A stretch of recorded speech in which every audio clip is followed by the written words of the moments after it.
मुझे ये कोट नहीं पता था कि ये महात्मा गांधी की तरफ से आता है, कंज्यूमर इज किंग, लेकिन यहाँ पर धन्यवाद आपने बताया। और डेफिनेटली कंज्यूमर इज किंग, ये हम हमेशा से बोलते आए हैं और ये होना भी चाहिए।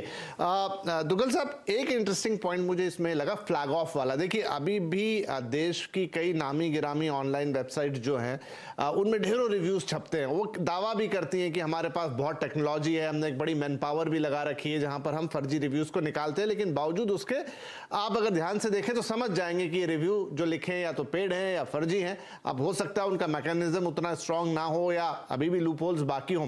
एक फ्लैग ऑफ करने वाला ऑप्शन दिया, यानी आप और हम भी बता सकते हैं या एटलीस्ट कह सकते हैं कि इस रिव्यू को जरा दोबारा देखिए, हमें लगता है कि ये गलत है।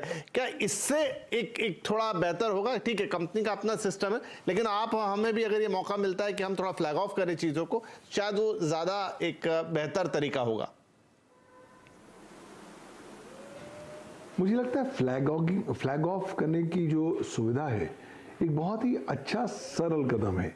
देखिए, कंपनियां तो हमेशा कहती हैं कि मेरा प्रोडक्ट बिल्कुल ठीक है, मेरा प्लेटफॉर्म बिल्कुल ठीक है और मुझे कुछ इंप्रूवमेंट करने की आवश्यकता नहीं। लेकिन द मोमेंट आप उपभोक्ताओं को फ्लैग ऑफ करने की सुविधा प्रदान करते हैं, तब मुझे लगता है कि इंडिपेंडेंट थर्ड पार्टी एक और व्यू पॉइंट सामने आ जाता है। और अगर उपभोक्ता इस बात को फ्लैग ऑफ कर सकेंगे, साहब ये जो रिव्यू है पेड लगता है, गलत है, बेबुनियाद है, तो मुझे लगता है कि एक और आपको पैरामीटर मिल जाता है ताकि ये जो सर्विस प्रोवाइडर है वो अपने जो प्लेटफॉर्म पर फेक रिव्यूज हैं उसको सैनिटाइज कर सके। जिन पर फ्लैगिंग ऑफ हो रखी है उस पर पुनः से कड़ी नज़र देखी जाए, और अगर उन्हें लगे कि ये बिल्कुल पेड है या फिर मैनिपुलेटेड है तो उसको अपने प्लेटफॉर्म से निकाल भी जरूर लें।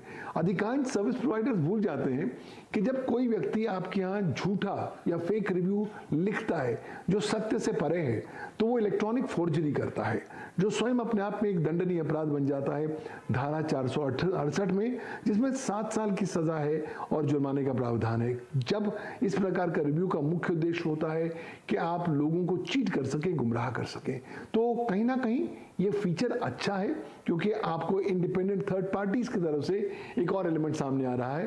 आप अपनी कंटेंट मॉडरेशन तो जरूर करिए, लेकिन इस पर भी ज्यादा तवज्जो दीजिए और जहां जहां फ्लैगिंग हो उसको थोड़ा बहुत ही माइक्रोस्कोपिक व्यू पॉइंट से देखें। और उस फिलहाल तो अच्छी चीज होती है, किसने फ्लैग ऑफ किया, आप उस फ्लैग्ड ऑफ रिव्यू को तुरंत हटा दीजिए। वाई? क्योंकि एटलीस्ट आपको समय मिल जाएगा देखने के लिए कि क्या ये सुनिश्चित है, नहीं है, इसमें झूठ का एलिमेंट है या नहीं है। लेकिन इसके लिए भी मुझे लगता है सर्विस प्रोवाइडर्स को अलग प्रकार के अपने मैकेनिज्म्स बनाने पड़ेंगे। सिर्फ ये नहीं कह सकते आपका फ्लैग ऑफ आया, मैंने पढ़ लिया, मुझे तसल्ली हो गई।